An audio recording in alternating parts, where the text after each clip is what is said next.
اور سب سے اہم اور بنیادی بات یہ کہ انجیر کا استعمال اگر ہم سر سے شروع کرتے ہیں کہ بالوں کو قائم رکھتا ہے. وہ شخص جو کہ روزانہ انجیر کھاتا ہے وہ اپنے بال اس کے 70 اور 80 سال کی عمر تک قائم رہتے ہیں, یعنی کہ بال گرتے نہیں, بال موجود رہتے ہیں. اور اسی طریقے سے اگر ہم دیکھتے ہیں تو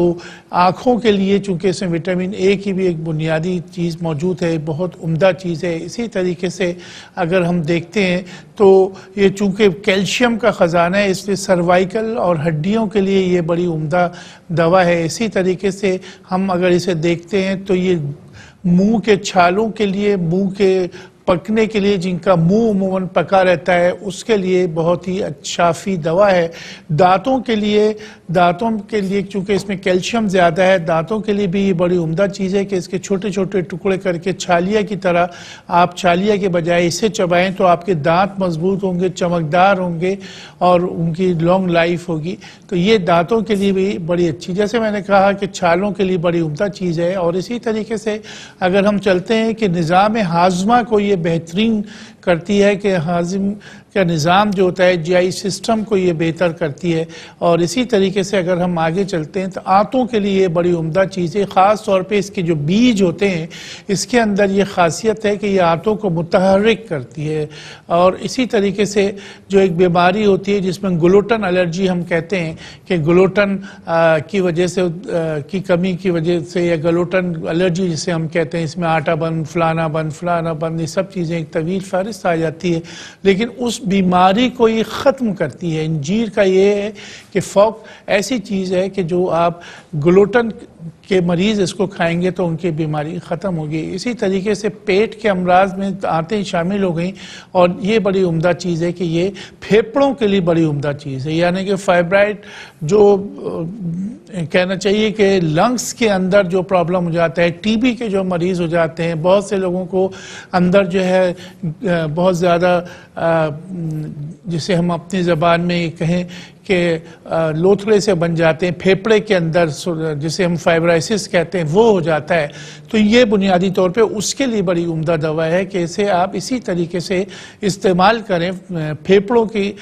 بلغم کو باہر نکالنے کے لیے قاطع بلغم ہے. اسی طریقے سے آج کل کے بدلتے ہوئے موسم میں اب چونکہ سردی تو انتہائی عروج پر پہنچ گئی اور عموماً لوگوں کو آپ نے دیکھا کہ کھانسی بہت ہو رہی ہے. کھانسی کے لیے بلغم کو نکالنے کے لیے,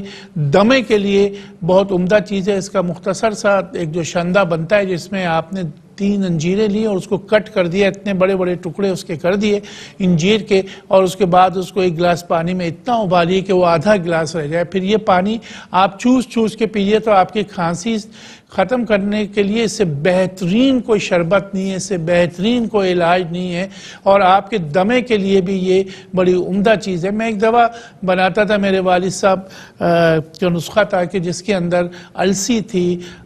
کہ السی لیتے تھے, ملٹھی لیتے تھے اور انجیر لیتے تھے, تو یہ لعوق ایک بن جاتا تھا. اس کو اچھی طریقے سے بھون کے, اس کو پیس کے اور پھر شہد میں ملا دیا جائے اور اس کے بعد یہ لعوق کھایا جائے, اسے ہم لعوق انجیر کہتے ہیں. تو یہ کھانسی کے لیے اور دمے کے لیے بہت عمدہ علاج ہوتا تھا. اسی طریقے سے وہ لوگ جن کے اس موسم میں بعض لوگوں کے سردیوں میں پھوڑے پھنسی ہو جاتے ہیں, خاص طور پہ شوگر پیشنٹ کے ساتھ ایسا ہو جاتا ہے, تو وہ 2 انجیر کو پانی میں ابال کے اور اس کا شربت ست پتلا کر کے بالکل اس کو پینے سے پھوڑے پھنسی ختم ہو جاتے ہیں. اسی طریقے سے خون کی افزائش کے لیے بڑی عمدہ چیز ہے کہ خون کو بڑھاتا ہے, ایچ بی پرسنٹیج کم جو ہوتی ہے وہ بڑھاتا ہے. خاص طور پہ پریگننٹ عورتوں کے لیے, پریگننٹ لڑکیوں کے لیے بڑی اچھی خبر کہ اگر آپ کا ایچ بی کم ہے اور آپ دوسری دوائیں لیں, آپ صرف 11 دن یہ عمل کریے کہ 2 انجیر لے لیجئے اور اس کو کٹ کر کے, اس کے چھوٹے چھوٹے ٹکڑے کر کے اس کو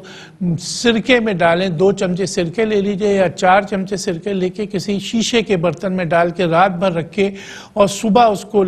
کھا لیجئے, اور اسی طریقے سے صبح رکھیے, رات کو کھا لیجئے. تو صرف 11 دن بعد اپنا ایچ بی آپ کروائیں گے تو وہ اگر 8 ہے 9 ہے تو وہ 13 تک چلا جائے گا. تو یہ خون کو بڑھانے میں بڑی معاون ثابت ہوتی ہے کہ اس کو اگر آپ سرکے کے ساتھ لیتے ہیں تو آپ کا خون, عموماً پریگننٹ خواتین میں یہ بڑا مسئلہ ہوتا ہے کہ پانی کی کمی ہو جاتی ہے, خون کی کمی ہو جاتی ہے, تو اس کے لیے سرکے کے ساتھ اس کو لیا جائے. اسی طریقے تو اس میں جو بنیادی طور پہ جو سرکہ ہوتا ہے وہ مکس فروٹ کا سرکہ جو بلیک کلر کا ہوتا ہے. عموماً سرکے تو بازار میں بہت ملتے ہیں, سینتھیٹک جو ہوتا ہے وہ نہیں لینا, جو دیسی سرکہ ہوتا ہے وہ آپ کو لینا ہے اس میں. اور عموماً کوئٹہ سے جو سرکے آتے ہیں, کیونکہ کوئٹہ میں سیب بڑے اچھے ہوتے ہیں. ایپل سائڈر بھی آپ لیں لیکن دیسی لیں. ایپل سائڈر جو امریکن آتا ہے بالکل نہ لیں, یہ والا آپ لیجئے تو یہ اس سے کافی خون بڑھے. اسی طریقے سے مرگی کے لیے بڑی عمدہ چیز ہے, یعنی کہ ایپیلیپسی اور فالج کے لیے یہ بڑی بہترین چیز ہے انجیر, اس کا استعمال کرنا ہے. دیکھیں استعمال مختلف بیماری میں مختلف ہے, لیکن بنیادی طور پہ اگر آپ 40 دن تک 2 انجیر صبح اور 2 انجیر شام کھائیں گے, طریقہ کار سن لیجئے کہ انجیر کی کئی اقسام ہیں, لیکن ہمارے پاس پاکستان میں جو قسم ہے وہ لوکل جو آتی ہے وہ آپ 2 لے لیجئے اور اس کو 1 پیالے شیشے کے اندر, یہ چیز ذہن میں رکھیے کہ مٹی کے برتن میں نہیں ڈالنا. اس میں آپ نے عام جو برتن یا گلاس میں آدھا گلاس میں 2 انجیر ڈال لیجئے, صبح ڈالیے, رات کو پی لیجئے, رات کو ڈالیے اور وہ پانی سمیت پینا ہے, اس کو چبا لینا ہے اور وہ پانی پی لینا ہے. اور جب انجیر پانی میں آپ ڈالیں گے تو اس انجیر کو دھو لینا ہے پہلے اور اس کے بعد پانی میں ڈپ کر دیجئے, تاکہ اصل میں بنیادی طور پہ انجیر کے اندر جو پانی ہوتا ہے وہ 70% پانی جب وہ تازہ ہوتی ہے, لیکن اس کو جب خشک کیا جاتا ہے ایک عمل سے گزار کے اس کو رسی میں پرویا جاتا ہے محفوظ کرنے کے لیے, اگر اس کو محفوظ نہ کیا جائے تو یہ سڑ جاتی ہے. اس لیے اس کا طریقہ کار یہی ہے کہ بڑے بڑے میدانوں میں اسے جو ہے اس طریقے سے خشک کرنے کے لیے رکھ دیا جاتا ہے رسی میں پرو کے, اور اس کو اس طریقے سے ہم استعمال کرتے ہیں. اس میں مزید میں باتیں بتاؤں گا, لیکن آخری بات کرتا ہوں کہ یہ اینٹی کینسر ہے, یہ کینسر کے لیے بہت عمدہ دوا کے طور پر ہے, اسے ہمیں استعمال کرنا چاہیے.